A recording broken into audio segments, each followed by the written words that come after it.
দেশে রিকন্ডিশনড গাড়ি আমদানি ও বিপণন খাতে ২০,০০০ কোটি টাকা বিনিয়োগের বিপরীতে এ খাত থেকে বছরে কমবেশি ৬,০০০ কোটি টাকা রাজস্ব পায় সরকার।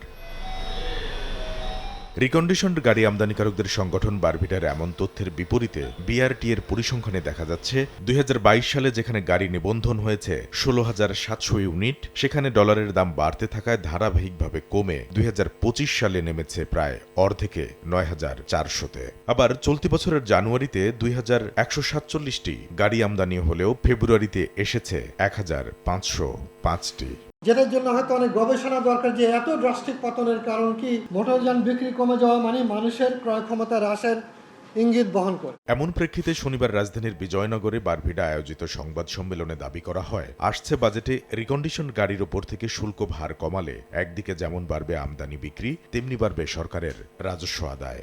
আমরা জনবান্ধব রাজস্ব নীতি গ্রহণপূর্বক জ্বালানি সাশ্রয়ী ও পরিবেশ বান্ধব হাইব্রিড ও প্লাগ ইন হাইব্রিড গাড়িগুলো আমদানিতে কর হ্রাসের অনুরোধ করছি। এর মাধ্যমে দেশের ভোক্তা শ্রেণী উপকৃত হবে, সরকারের রাজস্ব বৃদ্ধি পাবে। কিভাবে বৃদ্ধি পাবে? যেমন ধরুন এখন মূল্য বৃদ্ধি পাওয়াতে আমাদের গাড়ির ব্যবহার কমে গিয়েছে, ১০,০০০-এর কম গাড়ি গতবার রেজিস্ট্রি হয়েছে, অথচ এটা কিন্তু হওয়া উচিত ছিল বাংলাদেশে এবার ৩০,০০০-এর মতো।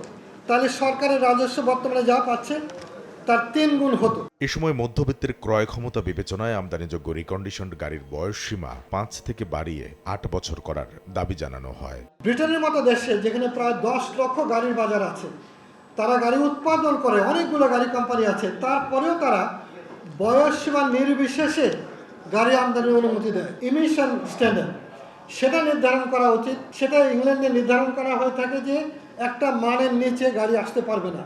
ভ্যাট আদায় ভোগান্তিতে পড়ে যেন কোনো ব্যবসায়ীর ব্যবসা বন্ধ না হয়ে যায়, সেদিকে সরকারের সুদৃষ্টি চায় বারভিডা। চট্টগ্রামের 90% গাড়ির ব্যবসায়ী তো অডিটে এমনভাবে তাদেরকে বেড়াজালে ফেলা হচ্ছে, যার কারণে সীমাহীন হয়রানির শিকার। আমাদের ব্যবসায়ীরা যেন হয়রানি না হয়, এই বিষয়ে আপনারা একটু দেখবেন। নতুনের নামে নিম্নমানের গাড়ি যেন দেশের বাজারে না ঢোকে, সেদিকেও সরকারকে কঠোর নজর রাখার দাবি সংগঠনটির। নিম্নমানের গাড়ি দিয়ে কিন্তু সয়লাভ হয়ে যাচ্ছে। কামরুল হাসান সবুজ, সময় সংবাদ, ঢাকা। প্রযুক্তির জাপানের বিশ্বখ্যাত